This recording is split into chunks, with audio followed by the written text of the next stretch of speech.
Hello, everybody. It's that time of year again where we make and set up our GoGuardian scenes, our schedules to let GoGuardian run in the background so we don't have to start it at every period, so we're not having to keep blocking everything every single day, right? If you remember how to do this from last year, not much has changed, but here's an update in case you're confused or forgot from last year or if you've never done it before. So I'm on my GoGuardian, right? The district made these for me. I did not have to set up these classes or these students in these classes. They filled them for me. I did change the colors, right? Mira, how fun. But what you want to do here is two things, right? We're going to set up a scene and set up a schedule. So I'll show you and walk you through how both of those work. First are the scenes, okay? If you click on the scenes, there are two types of scenes. I use this one over here. I just have one scene, right? But there are lots of different ways you can set up different ones for if you're testing or if you're doing certain lessons that you want them to be able to have more or less internet access. It's up to you, right? I do not use the blocked websites list, right? This one on the right here, you can make, but how this one works is the entirety of the internet is open to them until you put a website on this list. Now the entirety of the internet is open to them except this one list, right?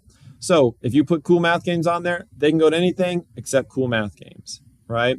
What I don't like about it is that you have to constantly keep finding websites to block and to block and to block because they keep finding websites that plays more games or does more things, right? And you're blocking and blocking and blocking, right?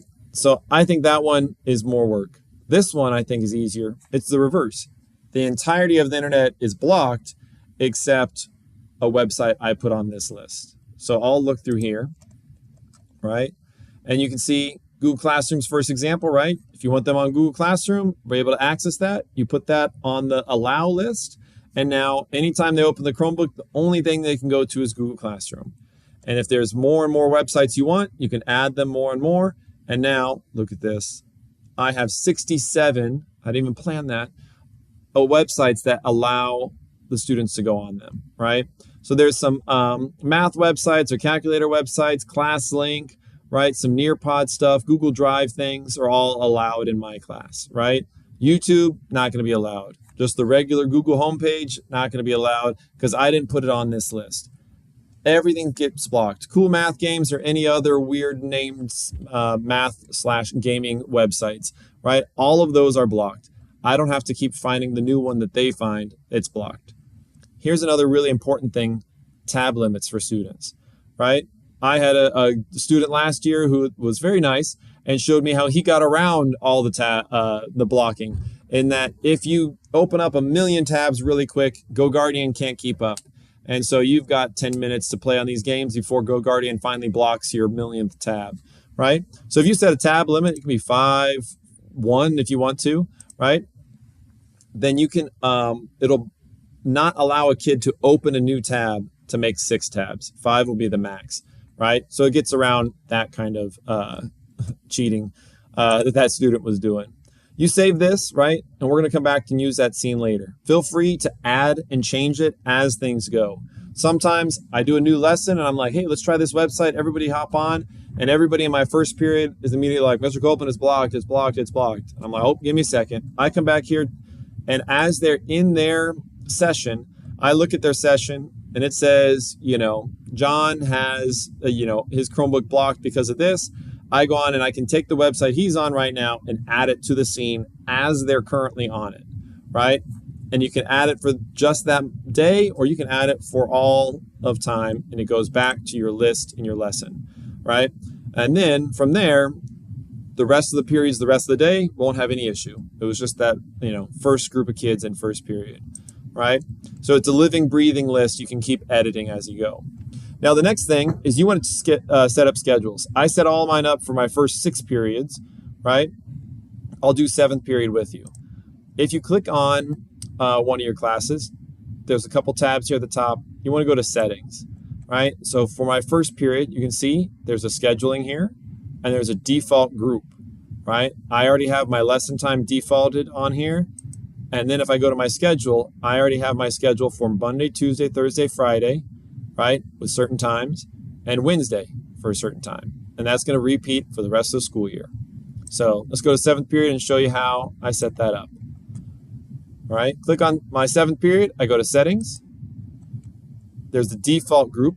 So I'm going to click on that, right? I'm not using groups, but I am using the scene. So I'm going to click on the scene, go to next. Lesson time, that's the name of my scene. It's the only one I have. Next, and that's what I want to apply. So now anytime I open a session, even if the schedule is different, and I've got my advisory kids all day tomorrow, and I want to make my session all day long, right? Or if my 7th period was here from a different time for whatever reason, right? My automatic default scene will be on there anytime I open a session for 7th period, right? Now I'm going to click over to scheduling, right? This is where you might want to have a calendar or a bell schedule with you, right? I'm going to set the start date as today, the 11th, and end it off the top of my head. I think June 1st is our last day of school, right?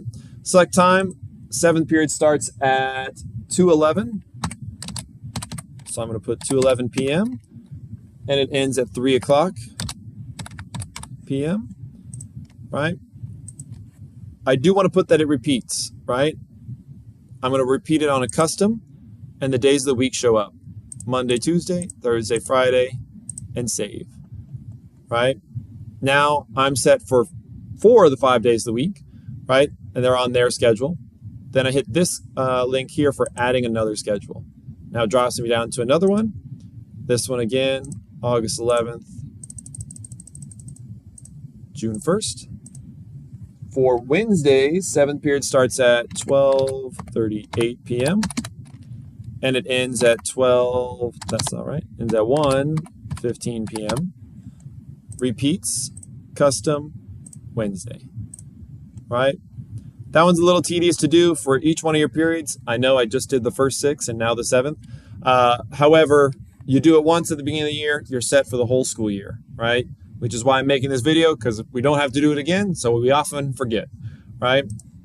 I've saved it with my schedule, with my lesson time, and now for me, I've set up all of mine for all their schedules, with all of them starting with the default scene so that it's blocking everything except the few websites I allow, right? Hopefully that was helpful. Please let me know if you guys need any help. I'm here and I can walk you through some of the steps if something's not quite working. Thanks. Bye.